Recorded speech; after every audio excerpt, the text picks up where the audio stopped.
요새 계속 광야에 대한 얘기를 좀 하고 있어요. 왜냐면 제가 요새 이 광야에 대한 책들을 좀 여러 권 좀 살펴보고 읽거든요. 그래서 이제 아무래도 설교에 대한 영감을 광야를 통해서 좀 많이 얻게 되더라고요.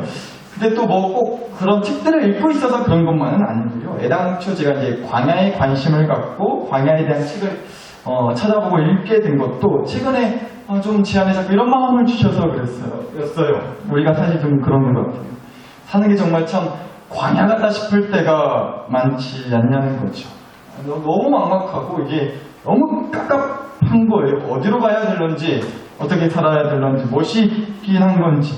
정말 끝도 없이 펼쳐진 척박하고 황량한 메마른 광야처럼요. 여러분이 살아가시는 이 땅에서의 매일매일의 삶이 그런 광야 같다 싶을 때가 있으실 것 같더라고요. 그래서 저도 그렇고요. 특히나 여러분 생각에 그런 마음에 광야를 좀 더 유심히 깊이 좀 묵상을 하고 있는데 말씀을 좀 찾아보니까 다른 누구도 아니고요. 다른 사람 얘기할 것도 없이 아시다시피 우리 예수님도 광야에서 지낸 시간이 있으셨다는 거예요. 익숙한 성경 말씀이실 것도 같은데 오늘 주신 마가복음 1장 12절 13절 한번 다시 한번 보시면 12절 성령이 곧 예수를 광야로 몰아내신지라 광야에서 40일을 계시면서 사탄에게 시험을 받으시며 들짐승과 함께 계시니 천사들이 수종들더라 라고 나와 있어요. 예수님이 사탄에게 시험을 받으셨어요. 그것도 3번씩이나. 돌덩이 가지고 떡을 만들어라, 성전에서 뛰어내려봐라, 자기한테 절을 해라, 뭔가 씨알도 안 먹길 감히 예수님한테 그런 시험을 했다는 건데요. 그런데 예수님께서 그 시험을 받은 장소가 어디였다고요? 광야였다는 거예요. 익숙한 우리가 요즘 살펴보고 있는 광야 말이죠. 그런데 그 광야에서 예수님이 며칠이나 계셨다고요? 무려 40일.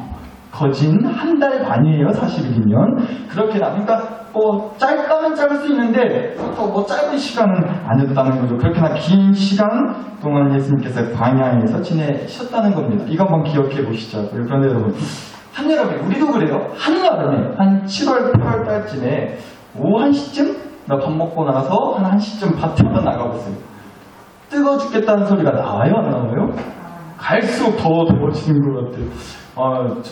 다른 사람 얘기할 것도 없고, 저희 둘째 딸에도 최근에 그랬어요. 지난 주일날, 그것도 며칠 전에, 밖에서 실컷 땀을 찔찔 흘리면서 그렇게 놀고 들어와 놓고는요. 대뜸 이제 집에 들어와서 하는 말이 에어컨 틀면 안 되는 거예요. 그래서 제가 10월에 무슨 에어컨을 트냐고, 안 된다고 했더니, 계속 그러는 거예요, 옆에서. 아유, 더워 죽겠대요. 더워 죽겠다고. 계속 그러길래요. 또 어떻게 하겠어요? 딸바보 아빠인 제가 도저히 안 되겠어서 어쩔 수 없이 그랬죠. 하도 더워 죽겠다 그래가지고 그래요 천국 가서 보자 라고 그랬어요. 더워 죽겠다고 하니까 먼저 가 있으라고 그렇게 인사를 했거든요. 전기세 너무 올라서 안 돼요. 여튼간에 광야라는 데가요, 우리나라 한여름에 더운 거랑은 정말 비교가 안 될 정도로 한낮에는 광야가 정말 뜨겁다고 합니다. 그래서 오죽하면 하나님도요, 출애굽한 이스라엘 백성들이 광야 생활할 때요, 이스라엘 백성들이 광야 생활할 때 딴 것보다도 구름 기둥부터 먼저 해주셨잖아요.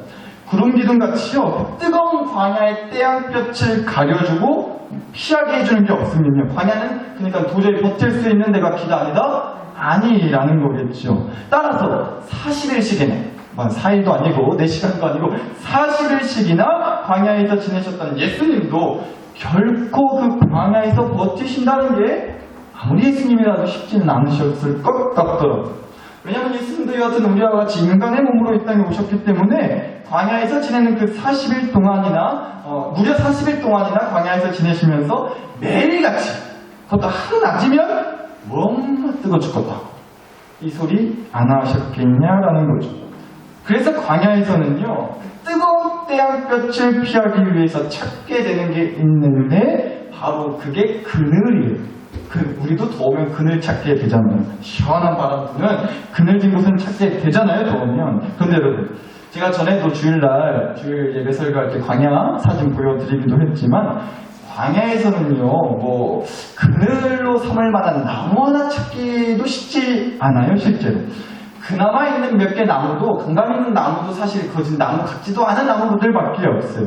뭐 대표적으로 이제 성경 말씀에 나오는 로뎀나무, 성경 말씀 보시면 엘리야라고 하는 선지자가 나오는데, 그 선지자가 어찌저찌 해서 이제 광야로 도망치게 되는 일이 있었어요. 그런데 그 광야에서 너무 뜨거워 죽겠으니까 그늘을 찾다가, 그늘로 이제 피할 나무를 찾다가 마지못해서 찾은 나무가 로뎀나무라고 하는 그런 나무였는데 이렇게 생겨먹었어요.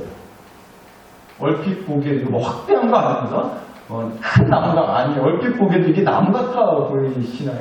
그냥 어디 길가에 있는 백향목? 뭐 그런 풀떼기 정도로밖에 보이지 않았어요?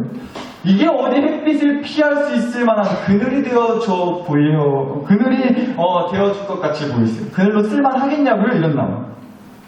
여러분, 실제로 광야에서는요, 진짜 그렇다고 해요. 울창하고 큰 나무들, 좀 진짜 햇빛을 피할 수 있을 만한, 그렇게 쉴 수 있을 만한 그런 그늘로 쓸만하겠다 싶은 나무가 정말 드물다고 합니다. 뭐 근데 당연히 그럴 수밖에 없죠. 낮에는 뜨겁고 또 밤에는 되게 춥다 그래요. 밤에는 춥고 물도 주변에 없고요. 그런 땅이기 때문에 뭐 나무가 자랄 수가 없는 환경인 거죠. 그런데 그나마 있는 나무가 이런 로뎀나무, 이게 실제 로뎀나무 사진인데 이런 로뎀나무라고 한다고.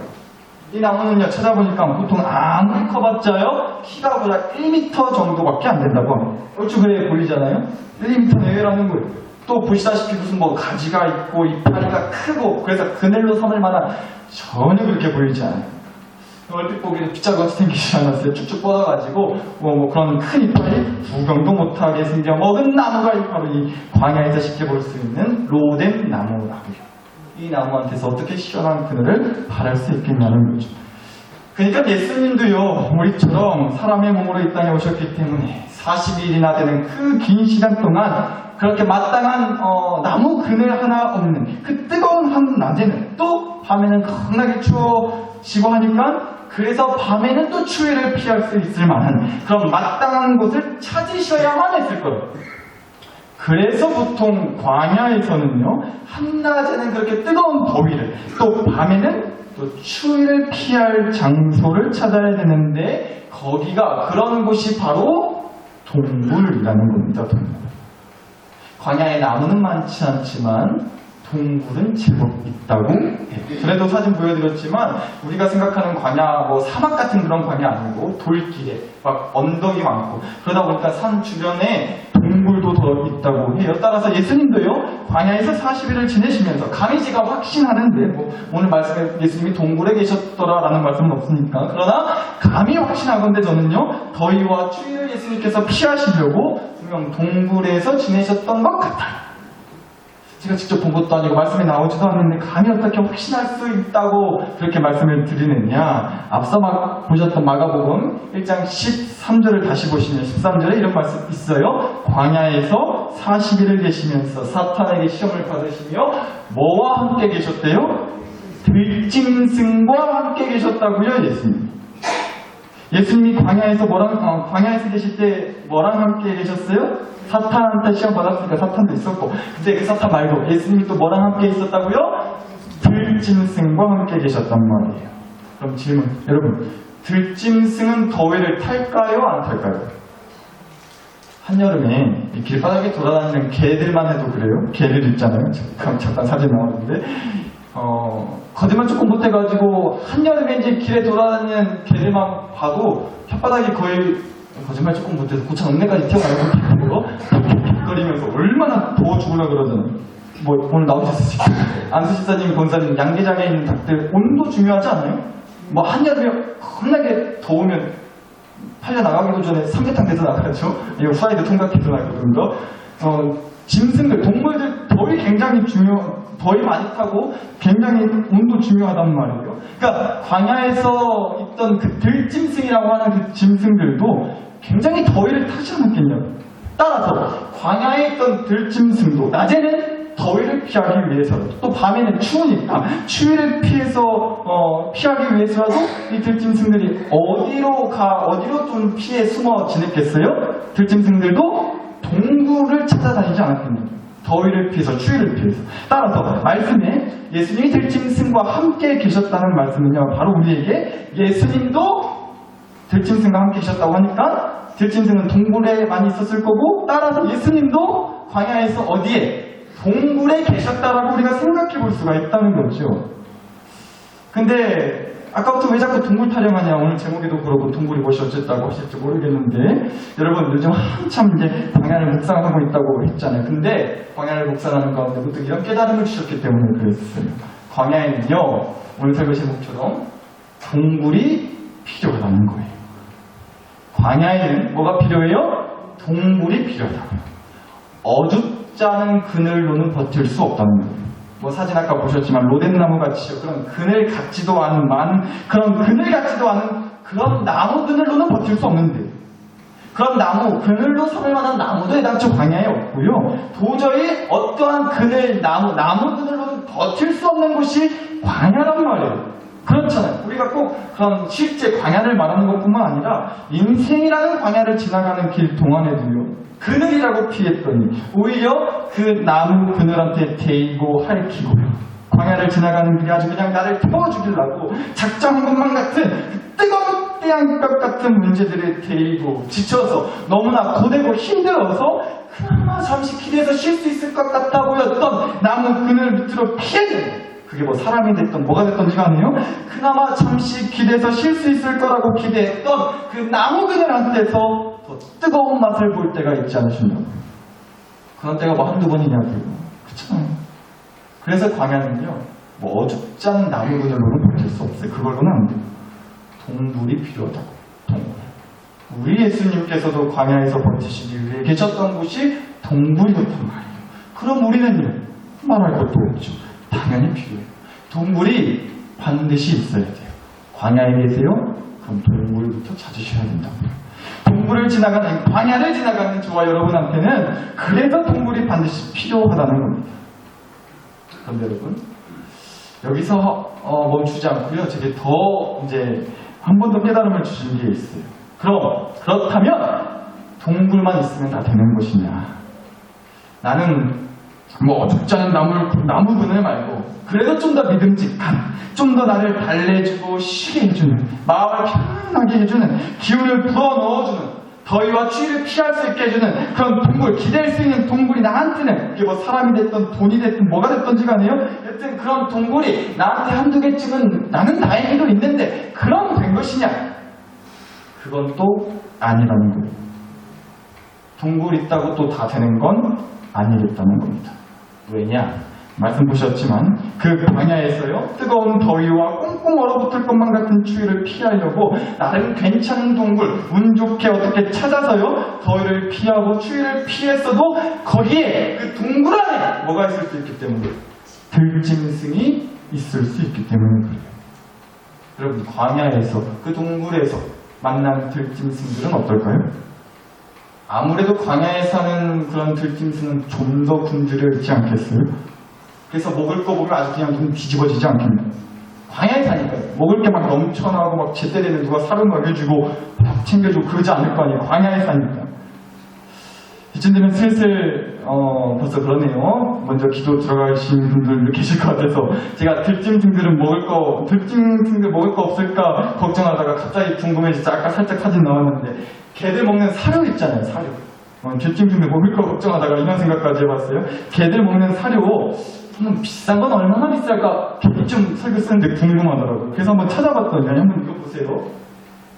이제 2kg짜리 강아지 먹는 사료인데, 꺼내면 한 이 정도 들어있다고 해요. 여튼간 이거 개 사료인데 2kg짜리예요. 근데 이거 5박스 이렇게 세트로 팔더라고요, 인터넷에서. 제가 그대로 사진 가지고 온 건데, 이 2kg짜리 5박스면 총 몇 킬로죠?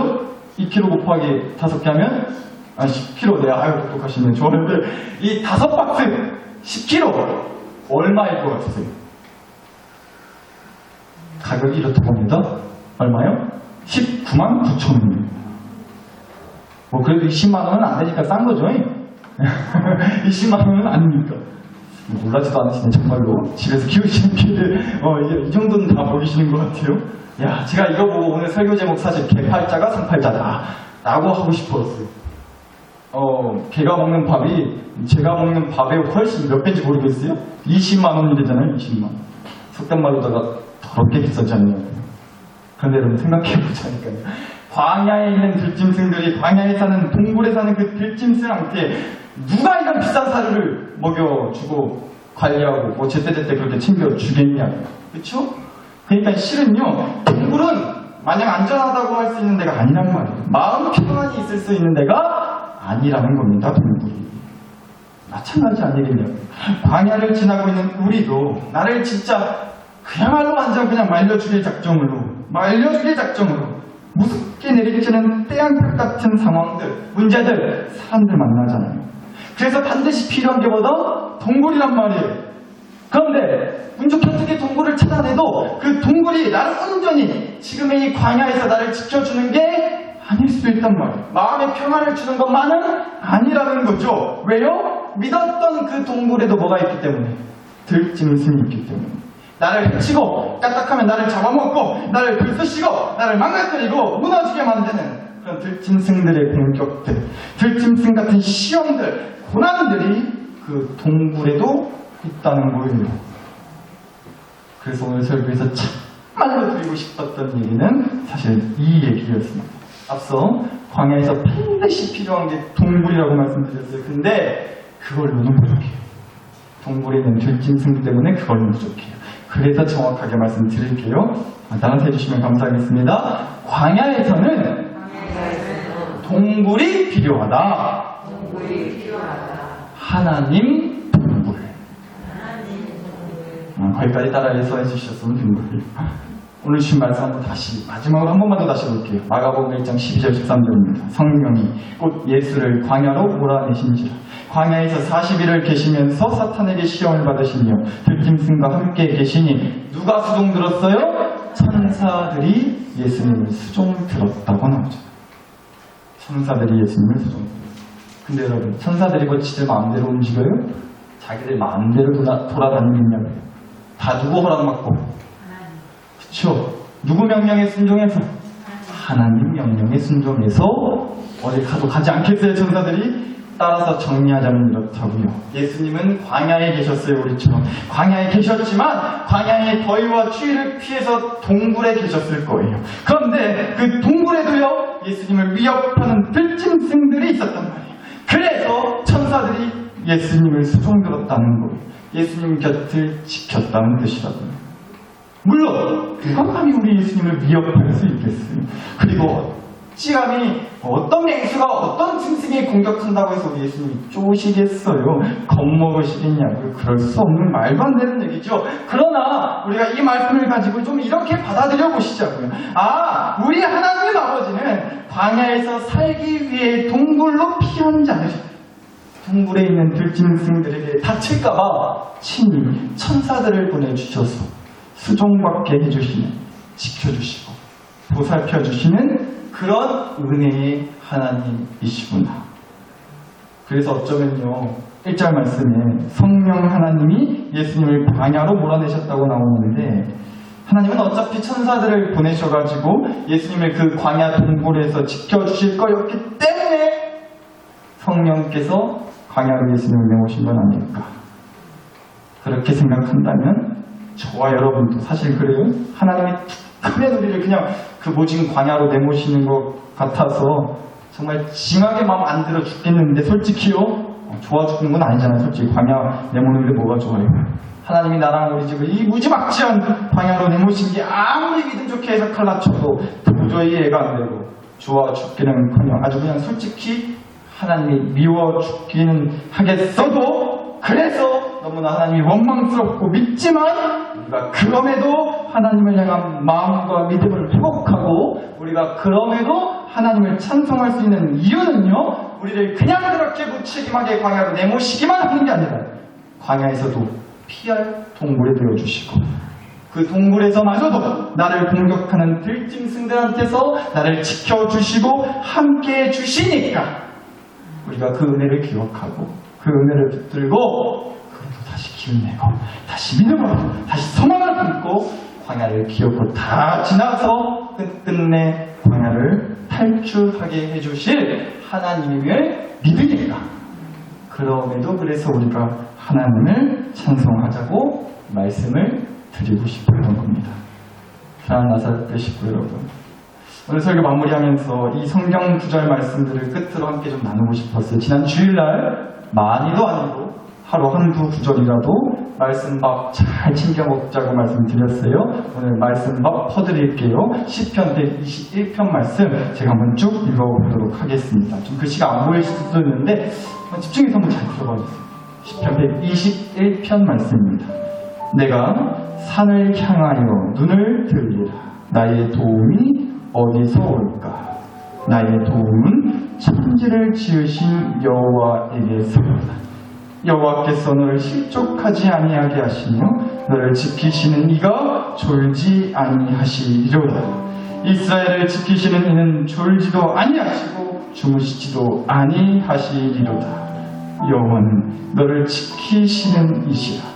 여호와께서 너의 오른쪽에서 너의 그늘이 되시나 낮에 해가 너를 상하게 하지 아니하며 밤에 달도 너를 해치지 아니하리로다. 여호와께서 너를 지키고 모든 환난을 면하게 하시니 또 너의 영혼을 지키시리로다. 여호와께서 너의 출입을 지금부터 영원까지 지키시리로다. 나사렛 식구 여러분, 거듭 말씀드리지만요, 광야는 참 무지막지하게 더운 곳이, 또 때로는 너무 춥고요.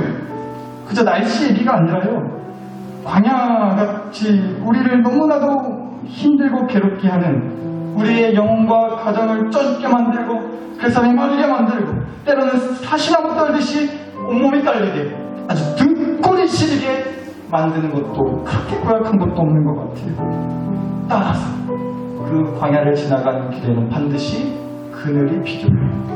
그런데 어둡지 않은 나무 그늘로는 안 붙는 말이에요. 내 영혼에 진짜 안식을 주고 힘을 충전하게 해주는 어둡지 않은 나무 그늘로는 그거 안 돼요. 변변한 나무 그늘 있지도 않고요. 따라서 동굴을 찾으셔야만 돼요. 그런데 동굴로 피했다고 다 되는 거 아니란 말이에요. 거기에도 나를 괴롭히는 들짐승들이 있어요. 거기에도 나를 무너지게 하고 나를 핥히는 고난의 시련들 있잖아요. 두 눈 시퍼렇게 뜨고 언제 고가 나를 잡아먹으려고 으르렁거리지 않냐. 그래서 필요하다. 하나님 동물. 여호와는 너를 지키시는 이시라. 여호와께서 너의 오른쪽에서 너의 그늘이 되시나 낮에 해가 너를 상하게 하지 아니하며 밤에 달도 너를 해치지 아니하리로다. 우리가 광야를 탈출하기 위해서 광야를 끝까지 다 지나갈 수 있는 힘은 도대체 어디서 나오는 것이냐? 무슨 자신감으로 광야를 끝까지 다 지나가겠다고 또 신발끈을 고쳐맨다냐? 왜냐고요? 가다가 힘들면 하나님 동굴로 가서 쉬었다 가면 되니까. 뜨거운 태양에도 차디찬 밤바람에도 무서운 들짐승에도 나를 지켜주는 그 하나님 동굴에서 충전받고 나는 우리 집은 이 광야길 끝까지 다 지나갈 거다. 오늘 이 밤 우리가 이 믿음의 결단을 갖게 해주시라고 기도했으면 좋겠습니다. 주신 말씀과 은혜를 가지고 여러분 자신과 가정과 교회를 위해서 함께 간절히 기도 올려드리겠습니다. 함께 기도합시다. 하나님 아버지,